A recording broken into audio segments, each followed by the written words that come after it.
not a track, dude. This is different. It has this crunch and this clarity. 15 tambourines in that song. Put these on your head. His voice sounds much like a little, just like more like suspension of disbelief. Is this song is so good. Here we have a conundrum. This headphone costs $4,000, and this headphone costs $130. It's widely known to be one of the better headphones to listen to on the market, a solid, great choice for the money. It is widely known to be one of the best headphone audio experiences available to mankind today. I am gonna walk you through that question in depth, but first, I think we need to address a couple questions that come up just in the context of something that's worth like $4,000 for a headphone. Like, go to Europe, have an experience, like climb Machu Picchu or something. For $4,000, you can get a lot in life. Who is it valuable to spend $4,000 and get to listen to, like, you know, Michael Jackson, Arcade Fire, Paul Simon, Bon Iver, Tower of Power, Dan Fogelberg?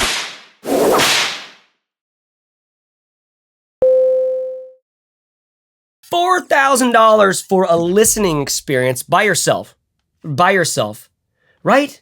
Is this something we should be spending money on? It is a tantalizing question to me, because in asking this question and trying to come up with the answer to it, by the way, there is way more audio gear than just these two I've been testing out. And thinking about this question, it has brought up a lot of, well, first of all, experiences for me, but second of all, more important questions about artists and music and the role of music in our lives. Now, I know most of you are here because you're like, show me the $4,000 headphone. That's just like pornography. And it is. These are gorgeous. But if you'll allow me, let's talk for just a couple minutes about what headphones and the headphone experience means. Okay, so first of all, music is a thing that we're all sensitive to. Hey, you guys on Tinder who are going like, what could I put on here that would make someone understand what I'm like? Oh, I know.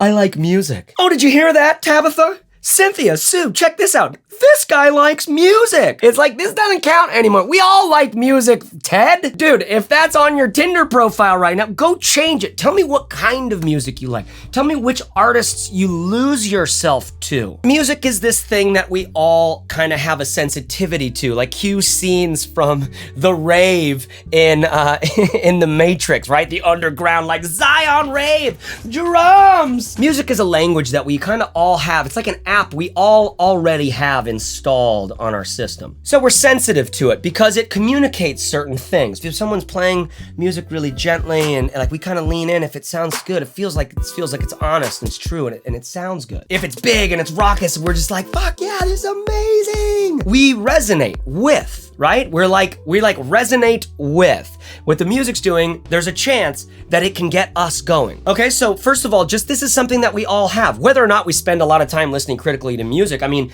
Steve, who like works as an insurance adjuster, who really drives a Camry and has just like a basic sort of decent bag and a basic sort of decent life, loves his wife, loves his kids, doesn't really think too much about music. Every once in a while, even for Steve, like a Springsteen song comes on in the bar and he's had a couple Sam Adams and he's like, oh man, this song is so fucking good, dude. Like Steve gets it, and Daryl gets it, and Sam gets it, and Teresa gets it. Like we all kind of get it in some ways. I think what we're getting in this is emotional content. Emotional content is being communicated through music, and that this is something that we all kind of like. And more than we like it, I mean, I think sometimes we need it. Like, have you ever like really needed music? Like, have you ever really needed a song and you had that moment where like someone convinces you to watch Sinead O'Connor's Nothing Compares to You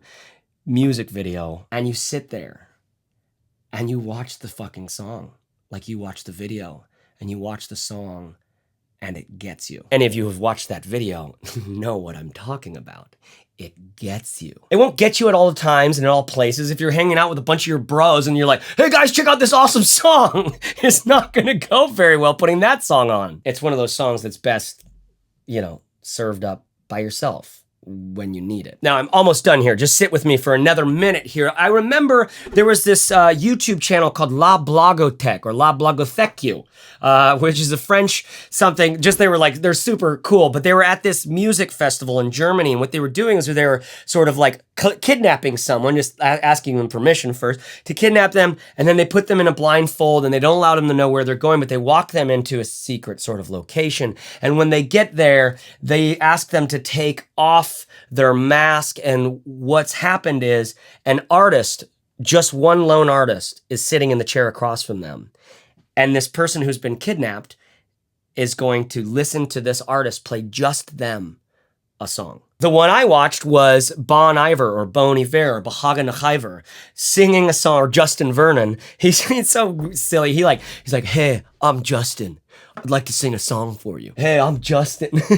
This French goes like, oh, Justin Vernon, Bon Ivor, see, I know you. But he proceeds to sing her a song, just right there in front of her. And now, if you watch this, there's two reasons why I bring this up. First of all, if you watch how Justin Vernon plays that song to her, his hat is down. He's feeling a song, and he's actually feeling it towards somebody else, but he's doing it out loud in front of her. And so she gets to sort of like draft on that emotional energy. He's not actually performing for her. I mean, he is, but in order to do that, he has to feel what he's written that song about originally. I think this is what some of our favorite artists do, is they just feel their own thing out loud in front of us. They do them at us. Just another few seconds here before we get into the audio porn. Okay, now I bring that up because, first of all, the artist has to do that thing. That's how Justin performs. That's why I'm such a big fan of Bon Ivor, right? Or Bon Ivor, whatever the fuck you want to call it. But listening to music on headphones in the modern times is like this. It's like having that experience where Justin Vernon sits there and he says, hey, okay, you sit right there. And I'm going to stand right here with my acoustic guitar so you can hear me really clearly. And I'm going to take my keyboard player and I'm going to put him right here and his amp a little bit further away so we get this reverb going on in there. And in fact, my drums are going to be right behind you so it feels like you're like immersed in the drums, and my bass is going to be sort of behind me because that frequency can get right through me and it's going to cover everything up. And then I'm going to have actually a 4-part string section, and they're going to be farther away, so there's a lot of reverb going on in there. Don't move, stay right there, because how everything sounds is determined by where you're sitting in the room, right? Do you see what I'm saying? This is how a lot of modern music is being recorded. It's how a lot of older music has been recorded, but especially in the age of the headphone. When you get to listen to music on your headphones, if you're listening to a good artist, I don't want to say the word good, a skilled artist, that's the experience you can be getting if you look for it. If the artist is actually skilled in creating a feeling he wants to feel out to you through the music. The first piece is a skilled artist that aligns with you. You connect with this artist, or you can connect with this artist. The second piece being skilled recording professionals who can take this artist's performance and put it into a recorded media so that you can put it on anywhere you go. That's the second part. The third part then is a skilled reproduction of that recorded media so that the artist's original sort of spirit or emotion gets translated through into your fucking sensory perceiving devices, what we call ears when we're talking about sound, and then goes deeper still into that weird thing that we might call a soul or a spirit, or that stuff that makes us cry when the FaceTime commercial comes on. Before I can talk about a $4,000 pair of headphones, I have to talk about what music means. That is what music means to me. It means an artist squeezing herself out into recorded media where there are other artists who are figuring out how to do that well so that the communication can be successful and the transmission received. Okay, thank you. Sorry. That's my deep dive for a second. I'm very passionate about that because when you understand that this is the flow chain, this is the signal chain from the initial sort of soul creation of the artist or whatever, in through to us now, you can actually catch things that really fucking matter. Especially when we're listening on a very skilled piece of machinery that can very accurately reproduce that recorded medium. Now, I have spent more hours than I care to discuss listening to these headphones, going back and forth between these headphones, adding in another pair of $4,000 headphones, the LCD4 from Odyssey. These are planar magnetic, crazy. Listening to still more headphones. These are, I think, the Night Owl or the Nighthawk Owl, the open back from Audio Quest, which is a more $300 to $500 range thing. And here, check this out. Look at what I have been doing this all on. Like, I've got more DACs than I can shake a stick at. I've been comparing all of these. The Phosphoresent X, which is like this dope, intense DAC that has all of these things, which I didn't play around with because I wanted to hear what the headphones actually sound like. And I've got another box of headphones over here.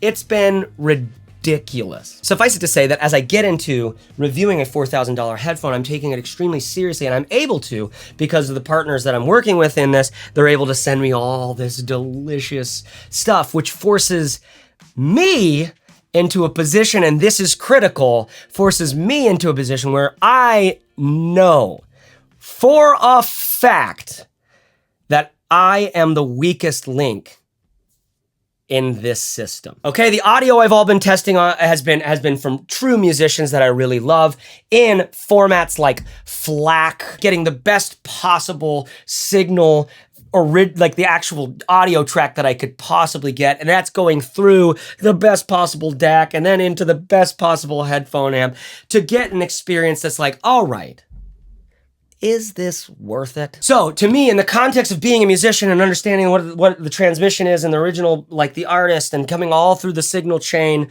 to get to that point where you're sitting there like this and you're hearing the triangle in, I think it's Salisbury Hill, where there's this little triangle that actually is like, oh damn, that's nice. Hearing the tambourines in Stevie Wonder's Isn't She Lovely, right? There's like fucking 15 tambourines in that song. Hearing the way that Daft Punk recorded the kick drum sound on that Lose Yourself to Dance track with Pharrell, like the way that is just like, oh my fucking God, it's just like in your lizard brain, and it sounds good. But that's such a great example. It only sounds good if you're working with things that can actually reproduce that sound without distorting, without the low end actually muffling the speaker's ability to produce the high end, which happens all the time. Which brings me to what I think is a very important and serious question in this conversation. Are these $130 basically as good as these $4,000? Basically, I mean, can you get the experience of listening to that artist's original intent, leaning in, Sinead O'Connor watching the video? Can you get the experience reproduced for you in $130? Or do you have to pay $4,000 for these, $2,000 for the Phosphoresent X, another $100 in just getting FLAC files from HD tracks instead of just downloading or streaming high quality Spotify or getting Tidal or something like that? These are the questions that I have been interested in. I've been really looking personally at, can I get moved for less? Okay, now I'm gonna have a verdict at the end of this thing, towards the end here. But first, let me just tell you what it was like listening to some of the tracks that I listened to. Okay, first track, Tears for Fears, Woman in Chains. Have you ever listened to this song like critically? Have you ever like put this song on and just said, shh, I'm just gonna listen to this song. Daddy needs a moment. It's an intensely moving, emotional song, and it's like the things that are like so good to me about my childhood, the music of my childhood in some ways.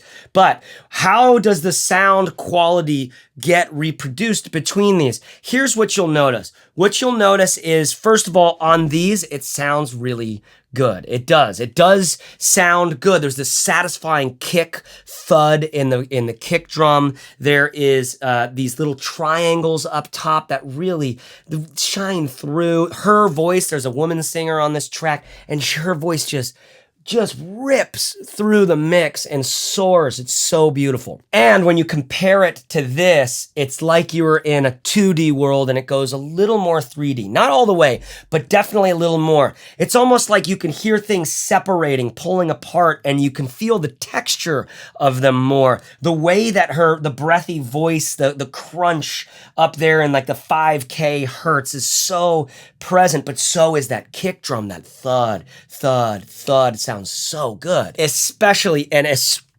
when you turn these fuckers up. Oh my God. You turn it up because they can take it. His voice sounds much like a little, just like more like he's sitting right there, as does hers. Whereas on here, it's a little bit like kind of hard to place. And by the way, in this track, when you have it turned up, so you're feeling it from the start, like the whole song changes halfway through. Not only do the drums kick in, but then there's a key change a little bit after that, right? So it's like you get this thing set to like, okay, that sounds good. And then when it gets big and these reproduce it so well without any distortion and you feel it, and it's like, holy fuck, it's so moving. And these do a really good job too. Like, definitely you can tell the thing feels flatter, the thing feels less detailed, the thing feels less 3D. I won't say less detailed, I'll say less 3D. Everything you hear on these, you can hear over here. It just doesn't sound quite as magical. Do you know what it makes me think of? Do you know the term suspension of disbelief? It's what filmmakers use to talk about getting us to a point where we're going with the movie. Like, we're allowing this movie to, like, we're like, all right, I'll go with you. All right. Instead of us thinking about like, dude, I've got emails to get to. Like, this better be fucking good. This better be worth it. Come on. Is this good? Is this gonna be my kind of movie? Suspension of disbelief is like kind of our ability to get immersed in, our ability to get lost in. And when there's that much clarity and detail, it's just that much easier to get lost, because it feels like, I hate that this is the actual example that I'm coming up with, but I can't get out of my head. Have you ever had like a really fucking good kale salad? I know, I just like took it and I turned it like a really good, kale salad. What? But hold on, think about it for a second. I don't know if you haven't had a really good kale salad.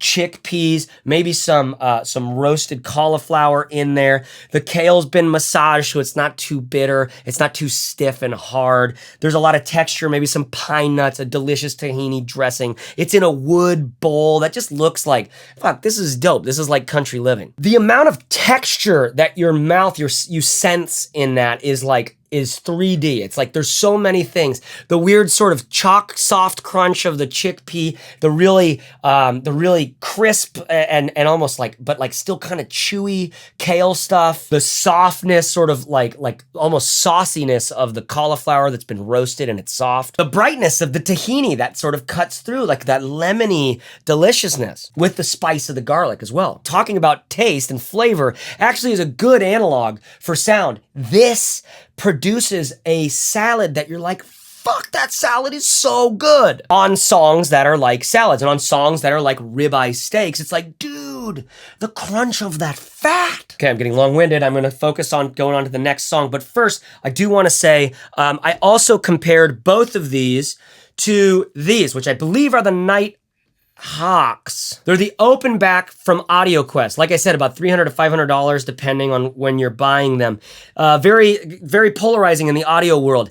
Okay, so that same track, Woman in Chains, on these, it's like there's this nice thud, the bass seems excited and muddier from around that 100 to 200 hertz thing. But there's still lots of detail up top. You get all that crunch, all of that like really high end, like 10K hertz stuff, like really crisp things like the triangles and stuff like that. However, this whole area down below that, the 5K, the breath on the voice, the presence on the voice, the background vocals, for example, sounds like the microphone is like pointing at their neck and they've got marshmallows in their mouth in comparison to listening on either of these. Very unsatisfying on this track. Okay, on other kinds of music, like bass heavier stuff and other sort of stuff, these will perform quite well. But on this kind of track, for detail clarity in a bigger sort of like that synthy kind of vibe, left a lot to be desired. Okay, another fucking crushing track, Song for Zula by Phosphorescent.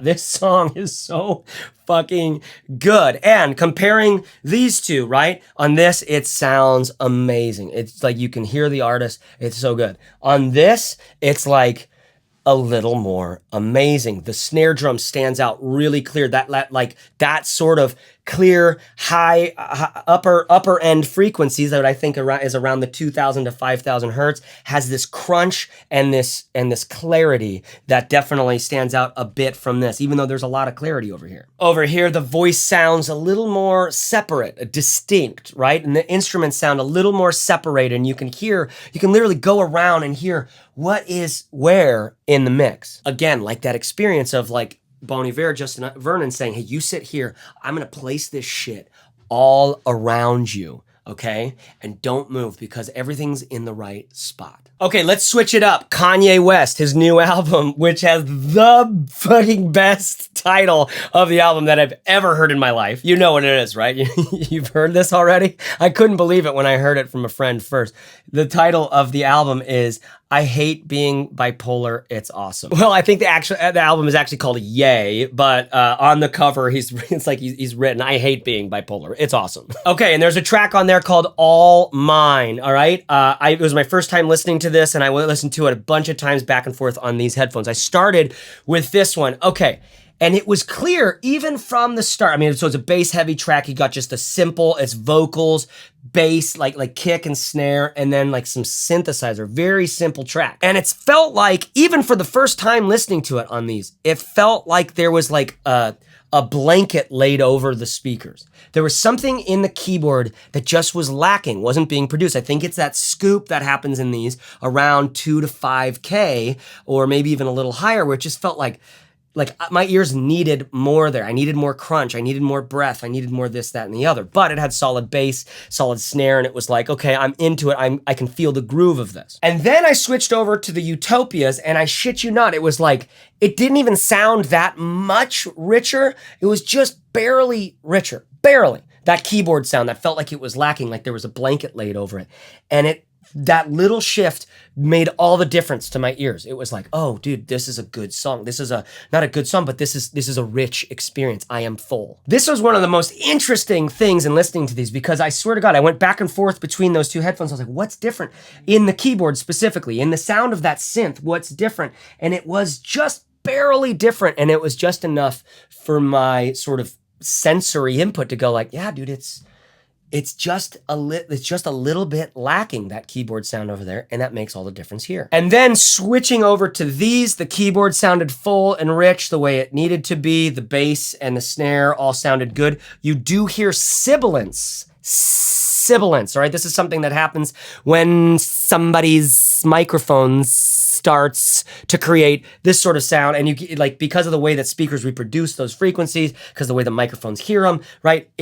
It can be a challenging little number. When you're mixing the track, you're always kind of looking for that. No sibilance on these. There was on these, just showing me that, yeah, the drivers over here, they're a little less detailed at separating all of the little frequencies out and being able to reproduce them accurately. But that's the only thing I noticed that was sort of like, that was lacking on that track, was like every once in a while you'd hear the sibilance in the vocals. Something, by the way, that's very easy to fix in mastering and mixing, but they let slide, or they didn't fix it quite enough for these headphones. You probably only hear it on these headphones or headphones like these. Okay, we're getting long-winded. Let me tell you just one more track. I've got so many more I could get into, but let me just tell you one more track.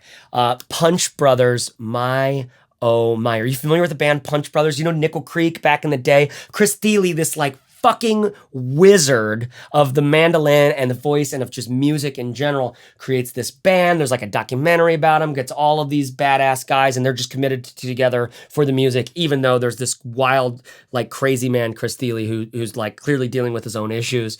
Like, behind the music. But the music they make is unlike the level of skill that these kids are putting out on stage. When you see them, it's just them around a fucking microphone. Like, it's like good old-fashioned music, and it does not disappoint when you lean in and look for the deliciousness in it. Okay, so they have this song, My Oh My. It's like, and they go into the chorus, and it's so fucking good. My oh my, what a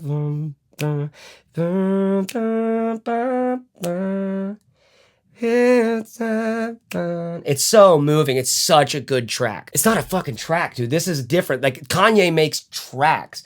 Punch Brothers make songs. That might sound lame to you, but like, if you lean in, you'll realize like the way that this music treats you, if you go into it, it's like, oh shit, yeah, it's a way more complex. And both are favorites. Both are favorites. You can't do Chris Thiele on the dance floor. But the point that I'm getting to is listening to that shit on these was pretty much that was when it was the eargasm. That was when it was like the sound of the human voice, the sound of acoustic instruments, placed in space, the sound of harmony and symphony and composition, and just, it's almost like you just get strapped in. Your ears are literally overwhelmed with the amount of detail and richness and beauty that's going on. And so you just go wherever they go, and they keep going, oh, come over here, and oh, come into here, oh, do this thing. That kind of high quality 3D reproduction is like an eargasm. It really feels good. Over here, still sounds so good. The music is so worthy, right? But I went from this to that. I noticed a difference, that it was like subtly less interesting. Still profoundly interesting to me, because this artist and this way of music like really speaks to me, and I really feel it. But there was a slight, I had to lean in, I had to bring a little more effort to lose myself in it. By the way, when you're listening critically to music, it has to be said, you have to know how to handle volume. Like, you have to, there's a point, there's a volume at which like you lose yourself in it. You find yourself being lost in it. You want to be there, right? Where it's a little bit slightly overwhelming, but you have to watch those dBs, right? Because your ears are a reference tool, right? So if I play something over here at a quieter volume than over here, I will say this sounds better. That's just how our ears work. I took a whole course in it in college. So I'm like, whatever, like Introductory to Psych 101, like I'm kind of a psychologist. But I took a sensation and perception course. The way your ears work is fascinating. The way that music works frequency-wise and how we reproduce it is fascinating. When you understand that, you can understand what tools you need to get. That's why I'm here telling you, should you do this? Or do you actually have to like forsake a trip to Europe with your family to have a good listening experience? I mean, really, that's all I can say about that song. Oh My by Punch Brothers is like, wow, that was fucking incredible. Slightly less interesting.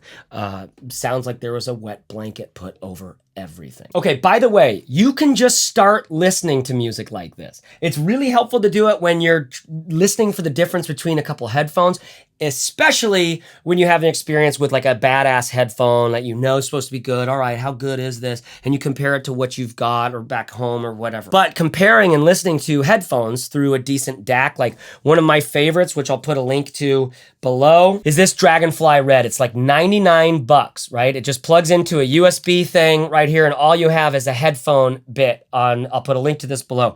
This one right here is all you need for vast majority of headphones. I would not use these through this. I would have to say like these deserve way more than that. You cannot run planar magnetic headphones like these through them because they're just simply not loud enough. Lots of other headphones that have a much higher impedance, they require way more power. But the amount of power that this adds on top of I don't know if you can use this with your phone, but what your computer's already doing is substantial and killer for almost all headphones, except for the very well-known ones that are challenging to drive. But you can start listening to music like this. You can find artists that are worth it, like Arcade Fire. I hadn't listened to their new album at all, but that Everything Now song is so good. It's so interesting and rich musically when you put it on, just on a pair of $130 Audio-Technica M50 X's. The reason why these are so fucking well loved is because they actually do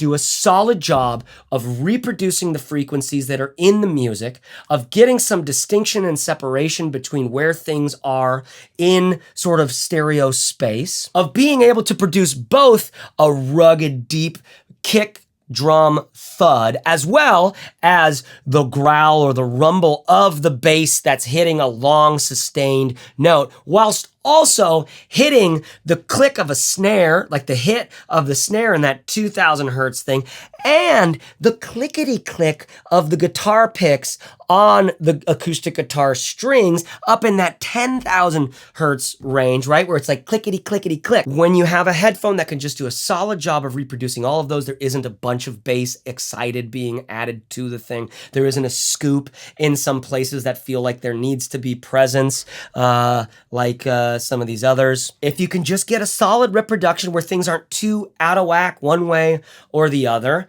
you can get really lost in some good music. And dude, you do not have to pay a lot of money to fucking get that. Pardon my French, but I have been truly and honestly amazed by like, oh yeah, it's in there too. Like the magic's in there. Oh yeah, it's in there too. The magic is in there. When you put these fuckers on your head, right? When you touch them, when you open them up, when you feel carbon fiber on the arms here, like lamb skin that is perforated with memory foam underneath it, when you feel the heft of these guys, the way that the cable magnetically clicks in, magnets, how do they work? When you feel texturally, tangibly, tactilely what these suckers are like, and then you put them on, you realize you're working with something that has been extremely considered. This is like opening up the door to a Ferrari. It's like just in the actual like handle experience. It's like, oh fuck, this is different than I've ever experienced. And you haven't even gotten into the car yet. You haven't turned it on. Just then when you sit down in the seat and you feel the posture and you do that, it's like, oh fuck, I have never had an experience like this with a car. I haven't even turned on the goddamn car yet. I haven't heard the engine roar. I haven't clicked I haven't done anything. I'm just experiencing how they set it up to be used. It's in a class completely separate from this. But don't let this fool you. It's kind of like the Corvette, right? I just learned about the Corvette. But the Corvette is like, has this actually really cool story. I'm not a car guy. This is like a Corvette, dude. This is solid. This is fucking fast. It's won some serious important races. It's got a different theology behind, and sort of a teleology behind what it thinks is important and what price point it feels like it needs to go for. But it's solid. And to be frank, in the market, like it's not like there's other Corvettes. $800, $1,000 is a Corvette. And there's a lot of good shit out there. But $4,000, I mean, this is a Lamborghini. This is a Ferrari. This is something different. So when you grab these and you put them on, before you even play music through them, you are understanding this is something very different. This is like, I'm ready. Like you're paying attention. And then when you have a dope DAC like this one, where you've got this huge, big knob where it's like, oh, you're adjusting where you want the sound to go. And you've got these little guys that are moving. Like this is a nice experience. With headphones like these, you really want a big like knob to like, all right, let's dial in our volume. Which, by the way, this one is actually really good at as well. This knob is awesome. I mean, it's enough. It's enough having a knob like this or this guy back here. I'll have links to all these over there. Also, the Mojo. This one is interesting because you click these buttons. When you turn it on, they have like different colors, and it's it's expensive. But what's nice about it is it feels really good, and it does sound pretty dope, but it's just like this. I like this knob. I like to be able to see exactly where I am. These are okay. They change colors as you change like the volume. Yeah, anyways, the point being, there's a lot of different ways you can power something like this or something like this. As I've said before, this is killer. This is excellent. I'll have links to these below. This is the i5. I don't know the name of it. It's the big one compared to the small one. Okay, so I realize this has been more of a conversation about what is music and how can we put it in our lives in ways that can actually get us to feel things than it has been a straight up review of a pair of headphones. But I have to admit that that's exactly what this challenge has done to me. It's made me think about that and realize that, dude, in my life, I was not taking music as seriously as I actually want to. And you don't need to spend very much money to do it. These are just one headphones of so many in that like $200 range, $100 to $200 range that do a great job. And if you want to kick it up a notch into other headphones, I'm going to be doing a lot more reviews on that sort of range here. I think up to $1,000, which sounds like a lot to spend on headphones, is totally potentially worth it to a lot of us. Though vast majority of us will find it like, dude, this is killer. You know why? For a lot of reasons. This isn't a review of the M50Xs, but I love the way that they fold in multiple ways. The way that they fold flat like this, like this, so I can just throw them in my bag inside of a little, protective case or something like that. They travel well. They're rugged. They're very sturdy. They sound satisfying. They sound really, really satisfying. They are enough. So the question is these $4,000 headphones actually better than these $130 ones? The answer is, of course, both yes, totally, and not really. Like, you can get moved and get your fucking medicine from music through these two. And what I wanted to use this video to say is, dude, get your medicine from the music you love. It's worth it. There's artists out there squeezing themselves into recorded media that if you just have a solid, decent enough reproduction of that recorded media and the mindset and intention to be affected by this music, then you can actually get therapy from your own music. And don't use that as an excuse not to go see your therapist. You still need to be doing that as well, because where do you get to talk about that kind of stuff? Well, we just don't get to do that. Okay, lots of conversation in this one. I want to know what you're thinking, what you're questioning about this. Let me answer any of your questions in the comments below if I'm able to. Thank you for watching. If you purchase anything from here, use my links below because they are affiliate links that I will get at no cost to you, a little bit of support if you purchase through there. I never try to just make you buy things. I think these literally are the best $120 you could spend on a headphone right now.